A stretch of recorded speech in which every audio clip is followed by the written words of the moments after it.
Hey, what's going on, everybody? This is your man Larry, the American Brazilian, back with another video, another interview. This will be our third interview. This one will probably be a little bit abbreviated because this is a good friend of mine, Jeff. I'll let him introduce himself, tell you a little bit about himself. But we're going still kind of like beating that common theme as to why a lot of brothers are in situations that they are in, particularly those who have come to the conclusion where, you know what, I think I'm going to try to do something different, meaning I'm going to try to go outside of the norm in regards to dating and you know, possibly getting married or whatever. So I'm going to ask you a few questions. This is my buddy Jeff. I've been knowing Jeff for a lot of years.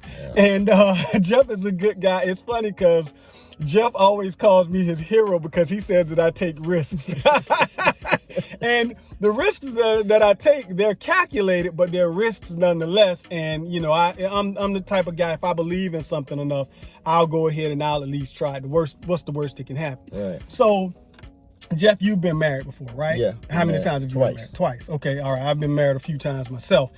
What have you, like, are you married now? No. You're not married now. Okay, are you, where you live at, because you're not here in Florida anymore, you moved. Right. What are the dating, what's dating like where you are? Have you experienced it? Like, what? Yeah, I've tried to, you know, I'm from Florida. Mm-hmm. I'm friendly, sociable. And where I'm living now, the women there, they're not as friendly, man. They're like they're afraid or intimidated, or because there's not that many black women around. Then, you know, I want to meet other people. I'm open to date outside of the black, black race, but they seem like they you know, in public I don't get a good response. So let me ask you this: what? So is it just like white? Like, what is the majority ethnicity? You say there are a whole lot of black people, or is there like a majority of a different ethnicity other than black? Majority Mexican. Mexican. Okay. Yeah, I think with a lot of the Mexican, because they're just kind of such a tight knit group. Mm-hmm, it's almost like I don't want to say they operate on a referral system, right? But right. You know, if they feel comfortable with you, mm-hmm. Then a lot of times they're a little bit more easy to engage. But then on the same token, they have to give themselves opportunity to at least get to know you. But some of them are a little bit standoff in the beginning because of this stigma that has been surrounded around us black men. Okay, tell me about your last relationship, the very last relationship that you had. My last relationship was with a African-American woman. Mm-hmm. She's a career woman. Mm-hmm. She didn't ask for much, but she didn't require much for herself. Oh, okay, so you found yourself kind of being a paymaster almost? No, she just didn't have real goals. She was satisfied where she was. Mm-hmm. And me, I'm goal driven. Mm-hmm. And I'm always seeking another level in life to educate myself, to put myself in a better circle. And she was antisocial. She didn't, you know, I tried to invite her, listen, take some business classes, you know, I'm taking some business classes. Maybe if you want to take some business classes. She was in the medical field, to encourage her to expand her mind. Maybe there's something else somewhere that you're really, really good at other than what you're doing. No, she was satisfied, and a few, you know, after a couple of years, she just didn't want anything else other than what she had. And that was it. She just didn't want to go in, nothing in life. That was it. So let me ask you this. When would you say that when you met her, her life increased, it got better, or would you say it just kind of stayed the same and she just kind of like, in other words, when she got with you, did her light get brighter, or did it just kind of stay the same? It got brighter because when we first met, she was just basic, minimal. Mm-hmm. You know, living week to week, didn't have no credit, you know, such as that. You know, didn't try to get to a place to where she would be debt free. She didn't think about none of that. Just basically working and living. So when she got with me, a couple of things with me telling her, you know, listen, you work in your credit, I'll take care of the other things, but I need you to, you know, step your life up. Come on, just try it, just encouraging her. And then after she did that for, you know, over a year, she just stopped. Okay, I'm good. You know, it's so interesting that you should say that, because a brother that I interviewed last week, he said something. He was talking about credit, same thing. And so I asked him, I said, was it more so an aspect of a person just not being disciplined enough to take care of themselves? Because you know, and of course you can answer that. Did you, at some point, did you feel like the lack of even trying to better themselves in the realm of credit, did you think that lack of discipline spilled over into other areas of her life that eventually affected your relationship? Yeah, she made mention that, you know, her parents never did anything for her. If she went to them to ask for $10 right now today, she couldn't get it. Her children, same thing. You know, she didn't have much of a support system. But me letting her know, listen, I want you to be better. I want to be better. You know, I want you to be better. So let's get on this goal of trying to make each other better. But it's going to take a lot of work, you know, but being consistent, being driven, it'll help, you know. But she just didn't feel like she can just keep the drive up, you know. It's too much work. So eventually what led to you guys ultimately? Was it a combination of things, or was it like a defining moment that made you say, you know what, things ain't gonna change, it's gonna get worse? Right. Well, it was a couple of things, man.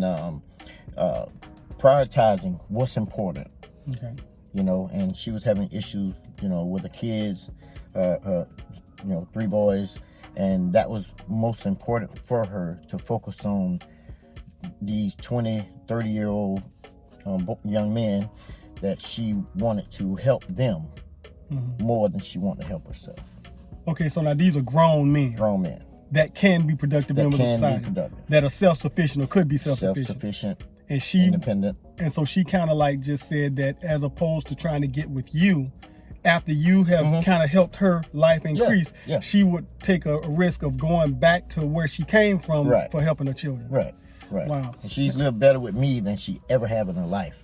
Now, you know what's interesting about that? I wonder, did something ever come into her mind? You know what? Maybe if I stay with this guy, maybe I could not only increase my life, or continue to increase my life, but I can increase the life of my children. She never thought about that. No, she said she wanted to, you know, put us on hold until she can, you know, help them take care of this and that, which is unfair to me. So I can't put my dream on hold. No, gotta keep on moving, keep progressing. So let me ask you this right here, and because I wanted this to be kind of an abbreviated interview, because I got some other stuff coming down the pipe. But where are you? I know you said you mentioned dating or getting to know somebody of a different culture, or different ethnicity. What have you done? Like, have you went on websites? Have you gone into different communities? Like, where are you in regards to that? No, I haven't been on any websites, no dating websites. I like, you know, meeting face to face. We are in the COVID and we're wearing masks, but still, you know, personalities. You know, you have a chance to meet personalities. And it's been difficult, man. It's been difficult. I'm an educator. I'm a businessman. And, you know, I just try to meet someone with the same like mind. Beauty is on the skin deep. And with a mask, you need to be able to, beauty is even deeper. So you have to trust the conversation that you have.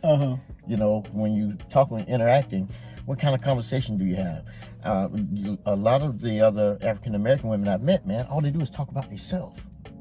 Now, is money a factor? The leveling up, getting the bag? Have you heard any of that? Or is it just more kind of one of those, I guess, self-absorbed type conversations? Yeah, self-absorbed, because a lot of them will say, well, you know, I don't really need a man. I can take care of myself.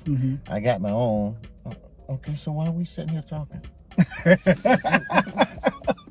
The independent, strong independent type, right? Yeah, the pseudo alpha male. And it ain't necessary. You know, you don't have to, you know, make me feel as though you good. You're just talking to me just because you don't like girls. And you just want to have a conversation with an intellectual man that stimulates your mind, but that's all you want. And then you want to call shots.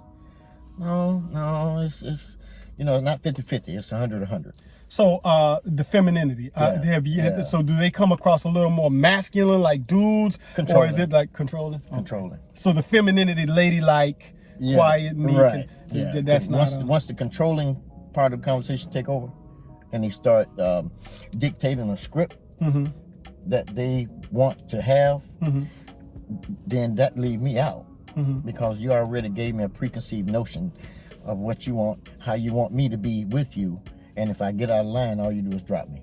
Yeah, I don't think that's a good thing. I don't think that's good for any man. I don't any man that is a productive guy, right, would allow themselves to be kind of like Deboed. I'll say it that way. So, based on what you said, it sounds like you're open to something new. So what I'm gonna do is we're gonna talk off camera.